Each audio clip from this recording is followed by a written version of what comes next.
ہاں جی بالکل، اس وقت میرے ساتھ پاکستان تحریک انصاف کے عاطف خان صاحب موجود ہیں۔ عاطف صاحب یہ بتائیں 14 اگست کو پاکستان تحریک انصاف کس لیول کا احتجاج کرنے جا رہی ہے، اور پہلے 5 اگست کے احتجاج کے حوالے سے بھی بتاتے ہیں وہ کامیاب رہا ناکام رہا، پارلیمنٹیرینز تو اڈیالہ جیل کے باہر نہیں پہنچ سکے؟ دیکھیں، پہلی بات تو 5 اگست کی تھی، وہ خان صاحب نے پورے ملک میں احتجاج کا کہا تھا، انہوں نے اڈیالہ جیل کا نہیں کہا تھا، وہ تو بعد میں ہمارے کچھ لیڈران نے کہا کہ کچھ ایم این ایز کو وہاں جانا چاہیے۔ تو بیسک پروگرام تو ہمارا ہر جگہ کا تھا جو ہم نے پورے پاکستان میں کیا، اور ہم الحمدللہ پنجاب میں بھی ہوئے، لیکن پنجاب میں آپ کو پتہ ہے کہ وہاں تو مارشل لا لگا ہوا ہے، تو وہاں پہ کہیں تھوڑے کہیں زیادہ لوگ نکلے، گرفتاریاں بھی ہوئیں، مہینے مہینے کے لیے لوگوں کو اندر کیا گیا۔ اور کے پی میں تو آپ نے دیکھا کہ وہاں پہ تو پشاور میں، سوابی میں، چکدرہ میں بہت بڑی گیدرنگز ہوئی ہیں، کرک میں بہت بڑی گیدرنگ ہوئی ہے۔ اسی طرح بھی 14 اگست کے خان صاحب کی کال ہے، ہم نے ہر ایک ضلع کو اپنے فیصلے کرنے کا اختیار دے دیا کہ وہ جس دن چاہیں 14 اگست کی رات کو کرنا چاہیں یا 14 اگست کو کرنا چاہیں، تو وہ سارے ایک ہاتھ میں پاکستان کا جھنڈا، ایک ہاتھ میں پی ٹی آئی کا جھنڈا لے کے نکلیں، اور یہ پرامن ایک مظاہرہ ہے۔ نہ کوئی پچھلے دفعہ بھی 5 اگست کو آپ نے دیکھا، نہ کوئی توڑ پھوڑ ہوئی، نہ کوئی جس طرح میں کہا جاتا ہے کہ یہ شر پسند ہیں اور انتشاری ہیں، کوئی انتشار نہیں ہوا، کوئی شر نہیں ہوا۔ تو یہ ہمارا پلان ہے انشاءاللہ۔ انسدادی دہشت گردی کی عدالت نے کل جو ہے وہ 10 سال اور 5 سال کی قید کی سزائیں سنا دی ہیں۔ پاکستان تحریک انصاف کے لیے سزائیں بڑھتی جا رہی ہیں، اس چیز کو کیسے دیکھ رہے ہیں اور ان کے خلاف کس فورم پہ جائیں گے؟ دیکھیں، فورم تو جو بھی ہمارے پاس اویلیبل ہیں اس پہ ہم جائیں گے، لیکن مصیبت یہ ہے کہ پارلیمنٹ کا حال بھی آپ دیکھ رہے ہیں، پارلیمنٹ کو بھی اپنی مرضی سے چلایا جا رہا ہے، عدالتوں کو بھی فیصلے ایسے لگتا ہے کہ لکھ کے دیے جاتے ہیں، وہی وہ سنا دیتے ہیں، میڈیا کا حال بھی آپ کے سامنے ہے۔ تو ہم ہر فورم پہ اپنی جدوجہد کریں گے، لیکن الٹیمیٹ یہی ہے کہ پھر ہمیں مطلب سڑکوں پہ ہی نکلنا پڑے گا، اس کے علاوہ مجھے کوئی راستہ نظر نہیں آ رہا، کیونکہ باقی سارے راستے تو بند کر دیے گئے ہیں۔ ہاں جی بالکل، اس وقت میرے ساتھ پاکستان تحریک انصاف کے لطیف کھوسہ صاحب موجود ہیں۔ لطیف کھوسہ صاحب یہ بتائیں، بڑے بڑے عہدوں پہ بھی رہے ہیں، آج سپریم کورٹ میں بھی جانے نہیں دیا جا رہا، اڈیالہ جیل نہیں جانے دیا جا رہا، پارلیمنٹ سے آپ واک آؤٹ کر رہے ہیں، کیا معاملات چل رہے ہیں؟ دیکھیں، یہ اس وقت ماشاءاللہ پوری فسطائیت کا جو ہے سماں ہے۔ یہ کوئی آئین کو دفن کر دیا گیا ہے، پارلیمان کو بے توقیر کر دیا گیا ہے، عدلیہ کو غلامی میں لے لیا گیا ہے 26ویں ترمیم کے ذریعے سے، عوام کے مینڈیٹ پر ڈاکہ مارا گیا۔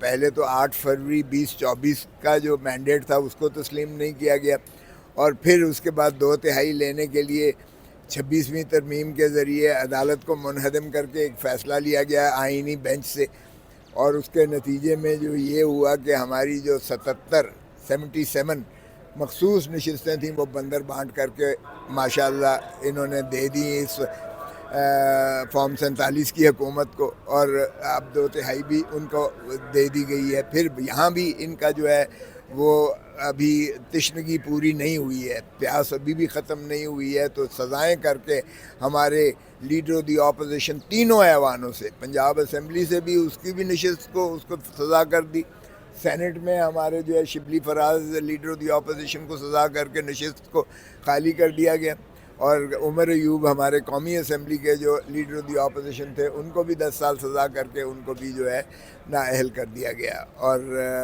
وہ بھی سیٹ ویکنٹ خالی کر دی گئی، اور اس کے علاوہ بھی ہمارے سینیٹرز اور ایم این ایز کو کیا گیا۔ کل پھر ایک جو ہے شب خون مارا گیا، 2 جو ہے فیصلوں لاہور سے آئے، اور اس میں ہماری جو ہے پنجاب کی قیادت ساری کو فارغ کر دیا گیا اور ان کو سزائیں کر دی گئی۔ عالیہ حمزہ کو اور اس کو جو ہے وہ تو 5 سال کی گئی، شاید صنم جاوید کو شاید عورت ہونے کے ناطہ سے کیا گیا، اور مردوں کو 10 سال سزائیں کی گئیں۔ تو یہ جو ہے مذاق ہو رہا ہے اس ملک کے ساتھ، میرے خیال میں یہ بہت بڑا جیل خانہ بنا دیا گیا ہے پنجاب پاکستان کو۔ تو اس طرح سے تو ظاہر ہے کہ سول مارشل لاء سے بھی بدتر جو ہے آ رہا ہے۔ ہم نے یہی کہا کہ دیکھیں، قرارداد مقاصد میں جو پاکستان کا مقصدیت تھی اس میں عوام کو مقتدر کرنا مقصود تھا، اور آرٹیکل 2A جو قرارداد مقاصد تھی اس کو آئین کا ایک لازمی جزو جو ہے مندرج کر دیا گیا ہے. سو اس میں عوام ہی کو مقتدر کرتی ہے, اور آرٹیکل جو 7 ہے وہ ریاست کی تعریف میں عوام ہی ڈسٹرکٹ اسمبلی, ڈسٹرکٹ گورنمنٹ, صوبائی اسمبلی اور صوبائی حکومت, پارلیمان اور وفاقی حکومت, یہ ریاست ہے جو عوام اپنے نمائندوں کے ذریعے حق حکمرانی کا حق رکھتی ہے پاکستان پر. عجیب بات ہے, یہاں باقی ساری سروسز ہیں. وہ بھائی تنخواہ دار جو ہیں عوام کے ٹیکسز, خون پسینے کی کمائی کے ٹیکسز سے جو ملازم ہیں, آرمی چیف ہو یا چیف جسٹس آف پاکستان ہو, وہ اس ملک میں جو ہے وہ حکمرانی کر رہے ہیں اور عوام کو کیڑا مکوڑا سمجھ کے جو ہے وہ ذلت و رسوائی میں دھکیل دیا گیا ہے. تو ایسے میں مجھے بتائیں کہ جہاں اڈیالہ جیل جو ہے وہ سویلین کنٹرول میں نہیں ہے, وہ بھائی تم تو ملاقات نہیں کروا سکتے. اور میں نے آج یہی کہا کہ عدالت کو بھی, عدلیہ کو بھی انہوں نے جو ہے 26ویں ترمیم کے ذریعے بالکل بے توقیر کر دیا. اور آج جو انہوں نے 8 اگست سے انہوں نے جو کورٹ فیس کو بڑھوتی کی ہے 5 سے 50,000, 5 روپے سے 5,000 پہ, تو اتنا زیادہ کر دیا تاکہ لوگ انصاف کے ایوانوں میں آ ہی نہ پائیں, آ ہی نہ سکیں. اچھا یہ بتا دیں 14 اگست کو پاکستان تحریک انصاف کس طرح کے احتجاج کرنے جا رہی ہے؟ 5 اگست کا احتجاج پارلیمنٹیرینز یہاں ہی قید ہو کر رہ گئے تھے, تو 14 اگست کو کیا ہونے جا رہا ہے؟ 14 اگست کو ہم تو پاکستان کے لیے, حقیقی پاکستان کو آزادی کی طرف ہم اسی کا جشن منائیں گے. قائد اعظم نے 11 اگست 1947 کو جو تقریر کی تھی اس میں اس نے کہا تھا انصاف ہوگا, کوئی تشخیص و تمیز جو ہے کسی میں نہیں ہوگی, مذہب کی بنیاد پر, جنڈر کی بنیاد پر, کسی عہدے کی بنیاد پر, کسی عمارت اور غربت کی بنیاد پر, سبھی کو برابری کا ہوگا اور انصاف ہوگا, عدالتیں آزاد ہوں گی اس میں, اور جمہوریت ہوگی اور ملک میں جو ہے حاکمیت عوام کی ہوگی. ہم اسی کو اعادہ کریں گے اور اسی میں ہم جشن منائیں گے. اس لیے کوئی یہ احتجاج آپ یہ نہ کہیں کہ ہم کوئی بلیک ڈے منا رہے ہیں.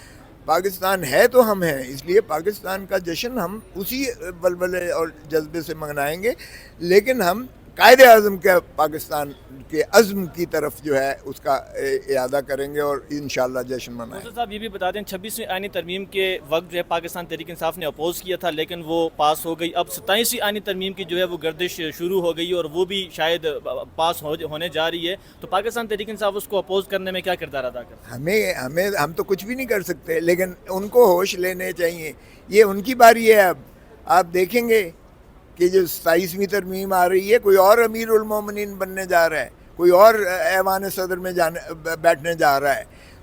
یہ جو ہے رول بیک ہو رہا ہے 18ویں ترمیم, یہ صوبائی خود مختاری ختم کرنے جا رہے ہیں, یہ NFC ایوارڈ ختم کرنے جا رہے ہیں. یہ ان کو پیپلز پارٹی کو سوچنا چاہیے کہ جتنی آپ نے کیا کہ آرٹیکل 175(3) میں آپ نے کہا سینئر موسٹ شخص جو ہے سپریم کورٹ کا چیف جسٹس بنے گا, اس کو تو آپ نے 26ویں ترمیم کے ذریعے ختم کر دیا. باقی کی جو ہیں آپ اس وقت تو بڑے زور شور سے آپ نے جو ہے 26ویں ترمیم پاس کروائی. اب 27ویں ترمیم دیکھتے ہیں کہ آپ وہاں کہاں کھڑے ہوتے ہیں. اگر آپ اس کا ساتھ دیتے ہیں تو آپ کا اپنا وجود جاتا ہے, اور اگر آپ اس کا ساتھ نہیں دیتے تو بھی حکومت جاتی ہے. تو اس لیے ہم تو کچھ بھی نہیں کر سکتے بھائی. یہ فارم 47 کی جو حکومت ہے, یہ گھس بیٹھی ہے جو اسمبلی میں بیٹھے ہیں, یہ فسطائیت جس طریقے سے, اب ہم یہ تو کر نہیں سکتے کہ گولیاں اٹھا لیں.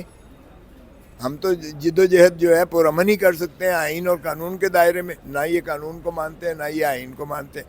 عدلیہ کے وہ فیصلے مانتے ہیں جو من پسند ہوں, اور انہوں نے پیڈا کو جو ہے, پیکا کو جو ہے وہ ترمیم کر کے انہوں نے گلا گھونٹ دیا سارے میڈیا کا بھی. یعنی جو ان کے پسند کی خبر ہوگی, ان کی تعریف کی خبر ہوگی, وہ تو جائز ہے, اور جو ان کے برعکس ہوگی وہ فیک نیوز ہوگی اور 3 سال سزا اور 20 لاکھ. صاحب آخر میں یہ بتا دیں, پاکستان تحریک انصاف پہلے بھی 2-3 مرتبہ ٹیبل ٹاک کے لیے بیٹھ چکی ہے, مذاکرات کرنے کے لیے بیٹھ چکی ہے, لیکن خاطر خواہ کامیابی نہیں مل سکی. آج پھر اسپیکر ایاز صادق نے مذاکرات کی دعوت دے دی ہے باضابطہ طور پر, تو کیا مذاکرات کرنے جا رہے ہیں؟ یار ان کے پلے کچھ ہے, پہلے یہ تو بتا دو.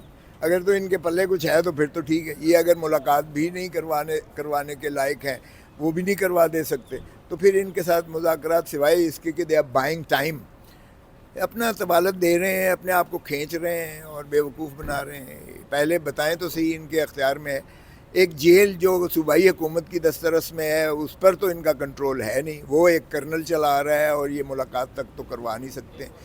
پہلے اپنے اختیارات کو تو بتا دیں، تعین کریں، پھر ہم بالکل بیٹھنے کو تیار ہیں. لیکن جب اختیاری ان کے پاس نہیں ہے تو پھر بیٹھنے کا وقت ضائع کرنے کا فائدہ کیا ہوا؟ بہت شکریہ.